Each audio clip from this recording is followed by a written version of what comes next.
Manchester সিটির সঙ্গে গত মৌসুমে 2 বছরের নতুন চুক্তি করেছেন পেপ গার্দিওলা, যার মেয়াদ শেষ হবে 2027 সালের জুনে। তবে এরপর কি? অনেক জল্পনা কল্পনার অবসান ঘটিয়ে এবার নিজেই নিজের ভবিষ্যৎ পরিকল্পনা জানিয়ে দিলেন স্প্যানিশ এই কোচ। সম্প্রতি বিখ্যাত ম্যাগাজিন জিকিউকে দেওয়া সাক্ষাৎকারে গার্দিওলা নিশ্চিত করেছেন ম্যান সিটির সঙ্গে বর্তমান চুক্তির মেয়াদ শেষ হলে তিনি কোচিং থেকে বিরতি নেবেন। আর সেই বিরতি হতে পারে 1 বছর, 2 বছর কিংবা দীর্ঘ 15 বছরের।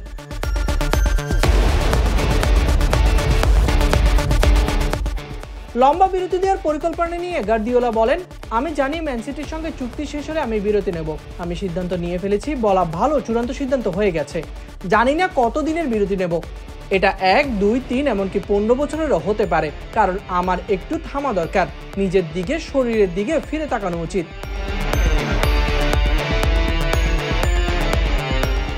গার্দিওলার কোচিং ক্যারিয়ারের সূচনা হয় 2008 সালে। বার্সেলোনার মূল দলের দায়িত্ব নিয়ে মাত্র 4 বছরেই কাতালান ক্লাবটিকে পরিণত করেন একটি অপ্রতিরোধ্য শক্তিতে। তার অধীনে বার্সেলোনা জিতেছিল একবার ট্রেবল সহ অসংখ্য শিরোপা। এরপর 2013 সালে যান বায়ার্ন মিউনিকে, আর 2016 সালে দায়িত্ব নেন ম্যানচেস্টার সিটির। সিটিতেও দারুণ সফল গার্দিওলা। তবে সাম্প্রতিক মৌসুমটা প্রত্যাশা মতো না কাটলেও তার ভবিষ্যৎ পরিকল্পনা নেই পুরনো ঠিকানায় ফেরা। অনেকের কৌতূহল থাকলেও গার্দিওলা সাফ জানিয়ে দিয়েছেন আর কখনোই বার্সেলোনার ডাগআউটে দেখা যাবে না তাকে।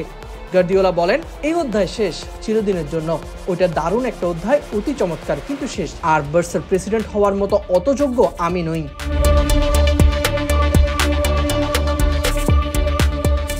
স্পেনের সাবেক মিডফিল্ডারের মতে তার বার্সেলোনার অধ্যায়ের ইতিমধ্যে ফুল স্টপ পড়ে গেছে। এখন সামনে তাকানো আর নিজের যত্ন নেওয়াই তার অগ্রাধিকার।